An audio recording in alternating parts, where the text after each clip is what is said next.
বন্ধুরা, আপনি যদি তিলক বর্মাকে একজন দক্ষ মিডল অর্ডার ব্যাটসম্যান মনে করে থাকেন, তাহলে এই ভিডিওতে একটি লাইক করে দেন। 100 রানে অল আউট গুজরাট টাইটান্স, 99 রানের বিশাল জয় এমআই এর। তবে আজকের ম্যাচে ম্যাচ সেরা তিলক বর্মা হলেও জিটির হারের পিছনে আরও একজন খেলোয়াড়ের আছে বড় অবদান। তবে কে সেই খেলোয়াড় আর কি অবদান আছে তার, এবং ম্যাচের সমস্ত খবর জানতে ভিডিওটি শেষ অবধি দেখতে থাকুন। আহমেদাবাদের নরেন্দ্র মোদী স্টেডিয়ামে 30তম ম্যাচে গুজরাটের প্রতিদ্বন্দ্বী মুম্বাই টস জিতে প্রথমে বোলিং করার সিদ্ধান্ত নেয় গুজরাট অধিনায়ক শুভমান গিল।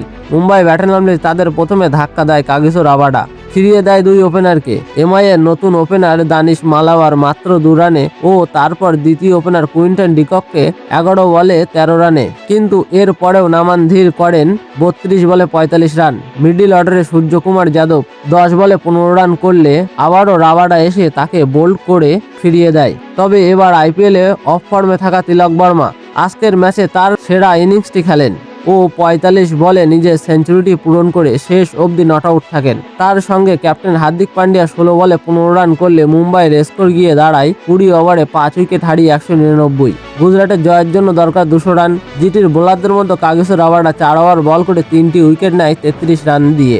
এছাড়াও মোহাম্মদ সিরাজ একটি ও প্রসিদ্ধ কৃষ্ণা একটি উইকেট পায়। রান চেস করতে নেমে মুম্বাইয়ের মতোই একই অবস্থা গুজরাটের। প্রথম 2 ওভারে 2টি উইকেট হারায়। ওপেনার সাই সুদর্শনকে 0 রানে বুমরা ও 3 নম্বরে নামা বাটলারকে 5 রানে হার্দিক পান্ডিয়া আউট করে ফেরায়। তবে মুম্বাইয়ের ব্যাটসম্যানরা শেষের দিকে মিডল অর্ডারে একটু রান তুলতে সক্ষম হলেও গুজরাটের কোনো ব্যাটসম্যানকে ক্রিজে সেট হতে দিল না এমআই এর বোলাররা।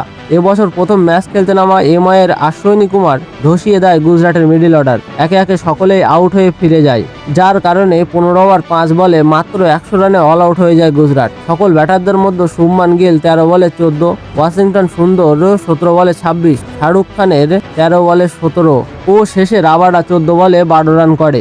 আর কেউই উল্লেখযোগ্য রান করতে না পারায় মুম্বাই ম্যাচটি জিতে যায় 99 রানে। এই ম্যাচে অসাধারণ বোলিং করেছে অশ্বিনী কুমার, 4 ওভার বল করে 24 রান দিয়ে 4টি উইকেট তুলে নেন এবং অন্যান্য বোলারদের মধ্যে বুমরা একটি, হার্দিক পান্ডিয়া একটি, ঘাটজাফান 2টি ও মিশেল স্যাটনার 2টি উইকেট পায়। মুম্বাইয়ের সকল বোলাররা আজ তাদের অসাধারণ বোলিং স্পেল দেখিয়েছে, যার কারণেই এই বিশাল জয়। তো বন্ধুরা, এই ম্যাচে তিলক বর্মার সেঞ্চুরি না অশ্বিনী কুমারের 4 উইকেটের বোলিং স্পেল, কোনটি আপনার সবচেয়ে গুরুত্বপূর্ণ বলে মনে হয়েছে? আপনার মতামত অবশ্যই কমেন্ট করে জানাতে ভুলবেন না।